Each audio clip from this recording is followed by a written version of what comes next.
ఒక కస్టమర్ నా దగ్గర ఫస్ట్ 2 బ్లౌజులు కుట్టించుకున్నారండి. డబ్బులు ముందే ఇచ్చేసింది ఆవిడ. నేను కుట్టిచ్చేసాను. బానే సెట్ అయ్యాయి అన్నారు. తర్వాత మళ్ళీ చిన్న చిన్నవి తీసుకొచ్చి కుట్టించుకున్నారు. ఈసారి డబ్బులు ఇవ్వకుండా వెళ్ళిపోయారు. ఒకసారి ఆవిడ నాకు రోడ్డు మీద కనిపించారు.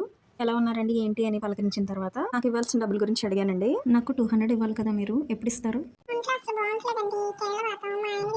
అది నాకెందుకు చెప్తున్నారు? ఆ 2 విషయాలే కాదండి, ఆవిడ ఇంట్లో సమస్యలన్నీ నాకు చెప్తున్నారు. అలాగని డబ్బులు లేవా అంటే నా కళ్ళ ముందే షాపింగ్‌లకి వెళ్తున్నారు, ఎగ్జిబిషన్‌కి వెళ్తున్నారు, కావాల్సినవన్నీ కొనుక్కుంటున్నారు. అదేంటండి మీకు ఇవ్వాల్సిన 200 కోసం వాళ్ళు సరదాలు మానేయమంటారా అంటే, మనం ఎవరికైనా బాకీ ఉన్నప్పుడు అన్నం తినడం మానేయక్కర్లేదు, బట్టలు కట్టుకోవడం మానేయక్కర్లేదండి. జల్సాలు చేయకూడదండి మనం ఒకళ్ళకి బాకీ ఉన్నప్పుడు. అది 100 అయినా, 50 అయినా, 200 అయినా. ముందు మనం ఒకళ్ళకి ఇవ్వాల్సినవి ఇచ్చేసిన తర్వాతే మన సరదాలండి. ఫైనల్‌గా ఆవిడైతే డబ్బులు ఎప్పుడు ఇస్తాననేది చెప్పలేదు. ఇస్తానో ఇవ్వనో అనేది కూడా చెప్పలేదండి. ఇంక నేను అడగలేదు. రెండోసారి మన దగ్గరికి రారు కదా, నాకు మరీ అలా లాగి లాగి అడగడం ఇష్టం ఉండదు. ఇళ్ళకెళ్ళి అడగడం ఇష్టం ఉండదు. ఇప్పుడు నేను కట్ చేస్తున్నాను కదా స్కూల్ డ్రెస్‌వి, ఆ క్లాత్ ఆవిడదేనండి. ఆ క్లాత్ నా దగ్గర వదిలేసింది ఆవిడ. ఇంక వదిలేసానండి.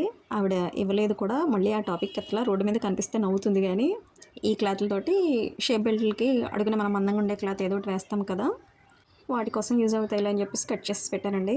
అలా ఉన్నారనమాట జనాలు. ఏం చేస్తాం?